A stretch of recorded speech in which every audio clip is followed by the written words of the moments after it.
Injection atropine, একটি injection adrenaline, 2 ampoule ইঞ্জেকশনের জন্য তাদেরকে অনুরোধ করেছিলাম ইউনাইটেড হসপিটালের ডিউটি ম্যানেজার চিকিৎসকদের। তাদের বক্তব্য ছিল রুগী তো আমাদের হাসপাতালে ভর্তি হবে না।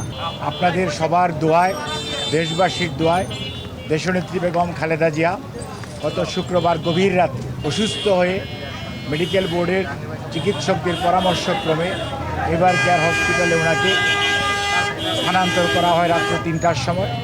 পরবর্তীতে উনি এখন পর্যন্ত এখানেই করোনারি কেয়ার ইউনিট চিকিৎসাধীন আছেন।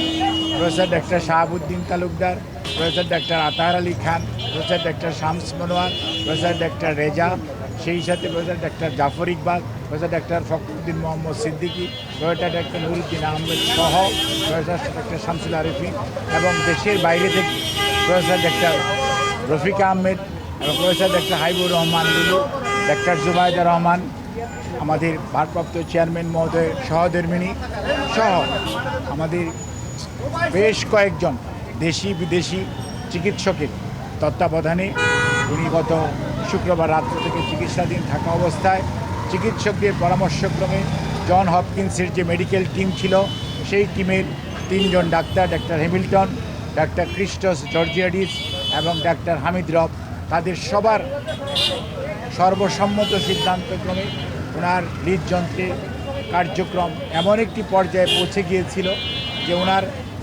3টি ব্লক ছিল, আপনারা জানেন। 2টি ব্লক সারানো হয়েছিল। আমি বারবার বলতেছিলাম যে কোনো সময় যে কোনো অঘটন ঘটে যেতে পারে।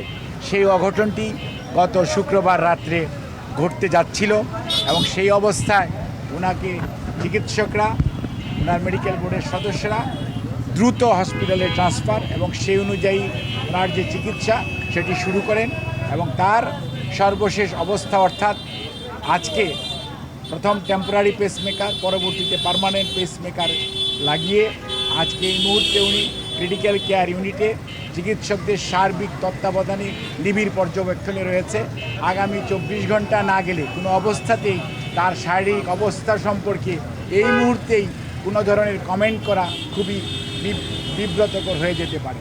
কাজেই আমরা মনে করি আপনাদের মাধ্যমে দেশবাসীর কাছে ওনার পরিবার এবং দলের পক্ষ থেকে, আমাদের ভারপ্রাপ্ত চেয়ারম্যান জনাব তারেক রহমান সাহেবের পক্ষ থেকে, পরিবারের সকল সদস্যের পক্ষ থেকে আপনাদের মাধ্যমে দেশবাসীর কাছে ওনার সুস্থতার জন্য দোয়া চেয়ে আমি এই বক্তব্য শেষ করছি। ধন্যবাদ সবাই।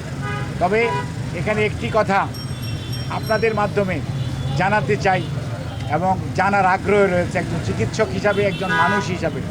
সেটি হচ্ছে এই খালেদা জিয়া যেই দিন অসুস্থ হয়েছিলেন রাত্রিবেলায়, অর্থাৎ শুক্রবার দিবাগত রাত্র 2টা 8 মিনিটের সময় আমি পার্শ্ববর্তী হাসপাতালের টেলিফোন করেছিলাম একটি অ্যাম্বুলেন্স দিয়ে আমাদেরকে একটু সাহায্য করার জন্য, ওনাকে ট্রান্সফার করার জন্য। অত্যন্ত পরিতাপের বিষয়, হাসপাতালের নাকি নিয়ম হচ্ছে তাদের হাসপাতালে ভর্তি হলেই রুগীকে তারা অ্যাম্বুলেন্স সার্ভিস দিবে। এটি অ্যাম্বুলেন্স বা জরুরি চিকিৎসার কোনো নিয়ম হতে পারে?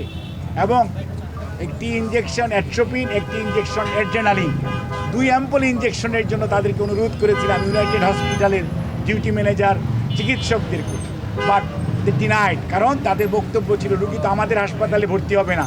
অর্থাৎ রুগী যদি তাদের হাসপাতালে ভর্তি হয় তাহলেই জরুরি চিকিৎসা পাবে, অন্যথায় জরুরি চিকিৎসা পাবে না।